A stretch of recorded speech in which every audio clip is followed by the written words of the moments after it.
Bonjour à tous et bienvenue dans ce tuto. Je vous emmène aujourd'hui à Santorin, qui est une île en mer Égée, en Grèce. Nous allons retoucher une photo prise la nuit sur un trépied, donc il s'agit d'une pose lente. A tout de suite. Alors nous sommes dans Lightroom, voici la photo prise de nuit sur un trépied avec un Canon EOS 500D, un objectif zoom 18-200. J'ai pris cette photo à 40 mm. Les paramètres d'exposition ISO 200, ouverture à 8 et 13 secondes d'exposition. Alors avant de poursuivre, parlons un instant d'exposition. Alors l'exposition, c'est la coordination entre trois critères. 1. La vitesse d'obturation, 2. L'ouverture du diaphragme, et 3. La sensibilité ISO. Alors pour des explications plus détaillées, je vous renvoie vers le chapitre des vidéos annexes, où vous avez une vidéo sur l'exposition, une sur le diaphragme et une sur la profondeur de champ. Mais revenons à l'exposition de ce tuto. Je me suis mis en priorité ouverture parce que je veux que ce soit moi qui décide de la profondeur de champ.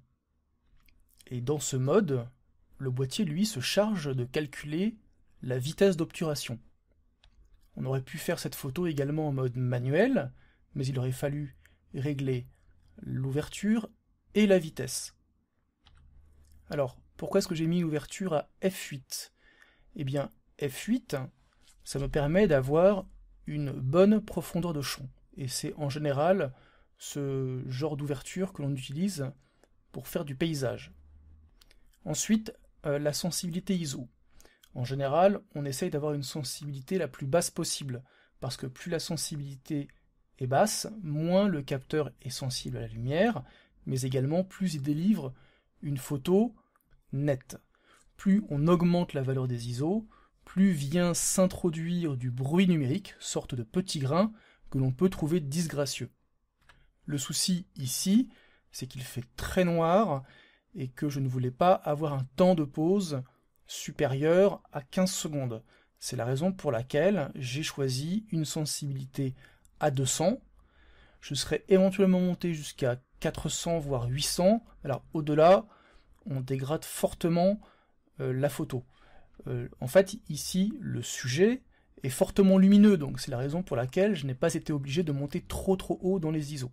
Évidemment, si j'avais fait un paysage, une photo de paysage en plein jour, j'aurais choisi une vitesse, enfin, une sensibilité ISO la plus basse possible. Donc, on l'a déjà dit, bien évidemment, il faut mettre son appareil de photo sur un trépied, il faut que ce soit très stable. Donc, méfiez-vous surtout du vent. Si vous avez un trépied qui est très léger, vous risquez de bouger. Ce qui est important également de faire, c'est de mettre le retardateur. Si vous n'avez pas de télécommande, ça vous évitera de faire bouger l'appareil de photo au moment où vous déclenchez. Ensuite, vous pouvez également verrouiller le miroir.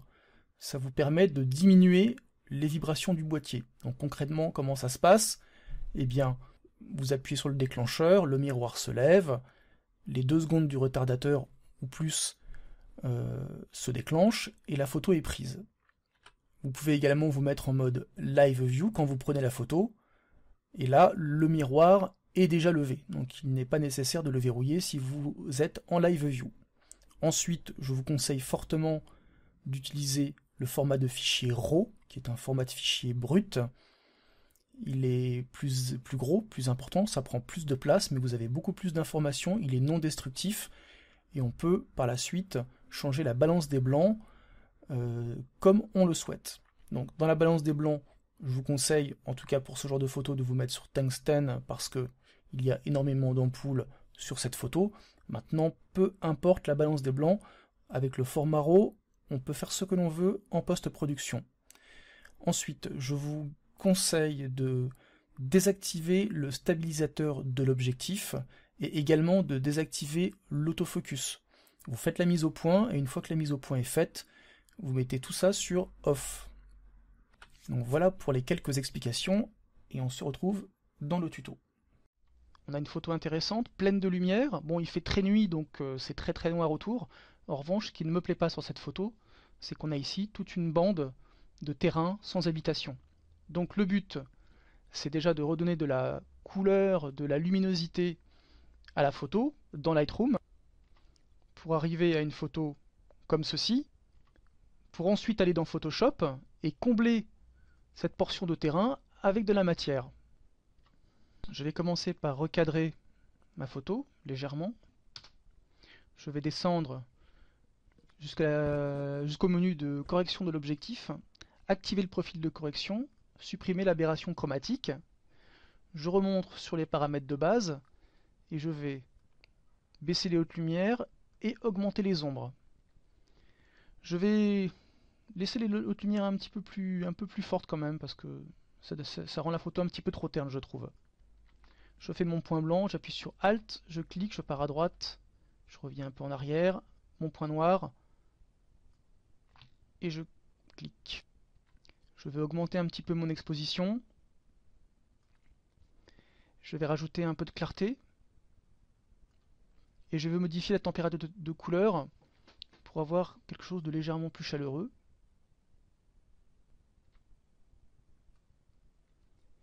Je fais maintenant la correction du bruit.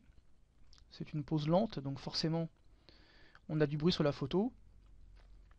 Donc je vais sur la luminance et je tire à droite comme ceci.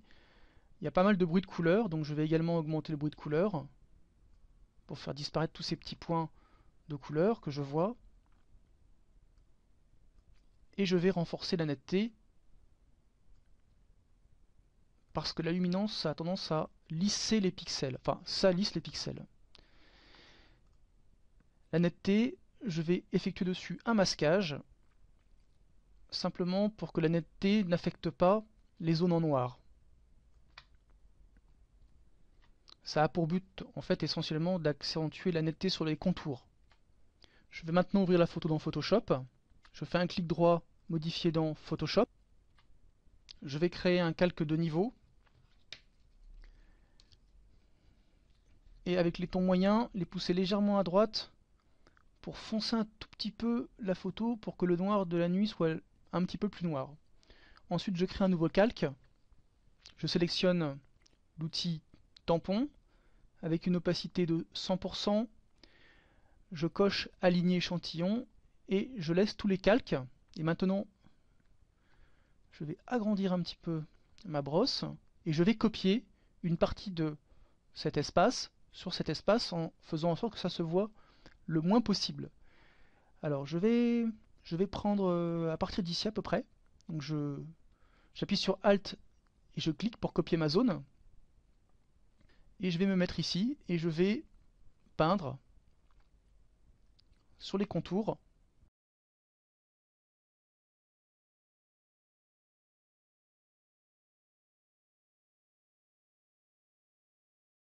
Pour faire en sorte que ça se voit le moins possible, parce qu'on voit quand même qu'il y a des piscines qui se ressemblent. Je vais créer un calque et puis je vais monter un petit peu le mur. Donc je clique ici et je rajoute de la matière, comme ça je ferme un peu la piscine. Voilà, et je vais faire descendre l'escalier un petit peu plus bas. Voilà.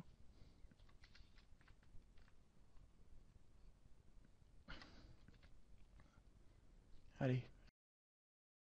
Tiens, je vais créer un calque de saturation. Puis je vais modifier un petit peu les couleurs. Là je vois que ça se transforme en violet. Mon calque de saturation, je le passe en noir.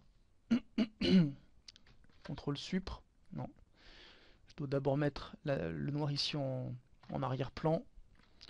CTRL Supr. Et avec une brosse, enfin un pinceau à 100%, avec un flux à 100%, une dureté à 0%. Hop, voilà, je vais modifier la saturation de façon parcimonieuse, donner un effet légèrement différent. Voilà, puis je peux baisser légèrement l'opacité, parce que là c'est un peu too much. Je vais corriger le mur, donc je crée un calque. Là le mur je le trouve un petit peu sale, donc je vais le corriger avec l'outil tampon.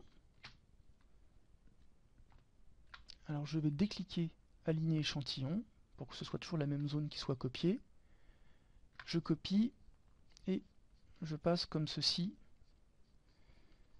de façon un peu grossière, mais ça homogénéise la couleur.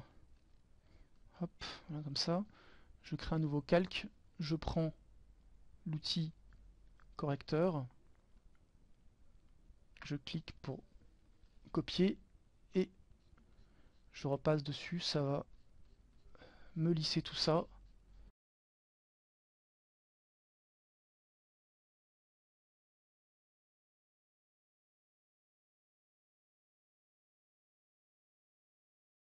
Et puis je vais faire un peu de dodge and burn, c'est-à-dire que je vais éclaircir un petit peu quelques zones, même s'il y a déjà beaucoup de lumière. Mais vous allez voir que si on éclaircit de façon parcimonieuse, bon, ça donne un peu plus de corps à la photo.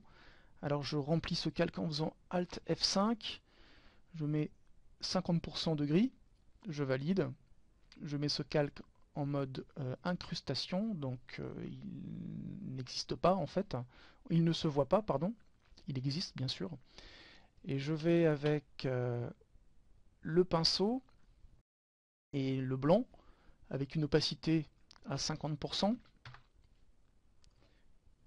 je m'assure que la dureté est à 0%, et je vais simplement mettre des touches de lumière, surtout devant parce que, vous voyez là, c'est un peu fort.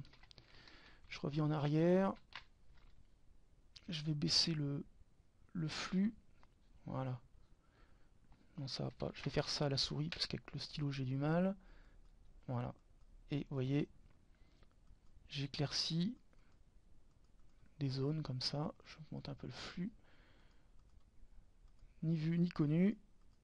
Là où c'est un petit peu sombre, technique classique hein, pour travailler la lumière, même si alors là ça se voit pas beaucoup, évidemment il y a beaucoup de lumière.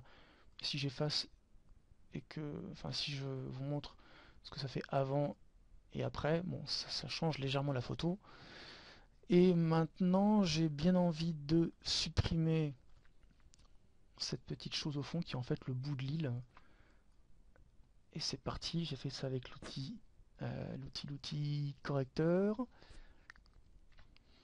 Bon voilà, en gros c'est tout ce que je vais faire sur cette photo. Donc vous voyez que c'est pas si compliqué dans ce cas-là de copier, puisqu'en fait il y a une telle multitude de couleurs, de lumière et d'ombre que là c'est quasiment imperceptible. Même si je m'approche, on a quand même du mal à voir que c'est une copie. Bon, même si on voit qu'il y a des imperfections ici.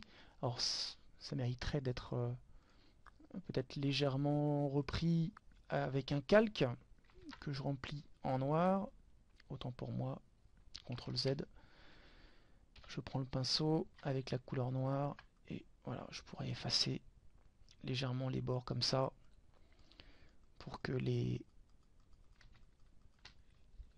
bords de l'image où c'est replacé ça ne se voit pas. Là c'est quasiment imperceptible, donc je la laisse comme ça. Je vais maintenant créer un contour blanc autour de la photo, donc je crée un calque que je remplis avec 50% de gris. Je mets le calque en mode incrustation. Je fais un clic droit sur le calque et je choisis option de fusion. Je vais sur contour, je choisis intérieur. Je vais choisir la couleur blanche et mettre 25 pixels.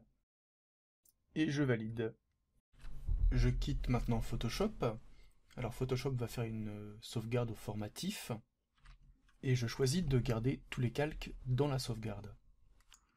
De retour dans Lightroom, je vous montre d'où nous sommes partis et où nous sommes arrivés après la retouche dans Lightroom et Photoshop. Alors ce tuto est maintenant terminé, je vous remercie de l'avoir suivi, je vous dis à très bientôt.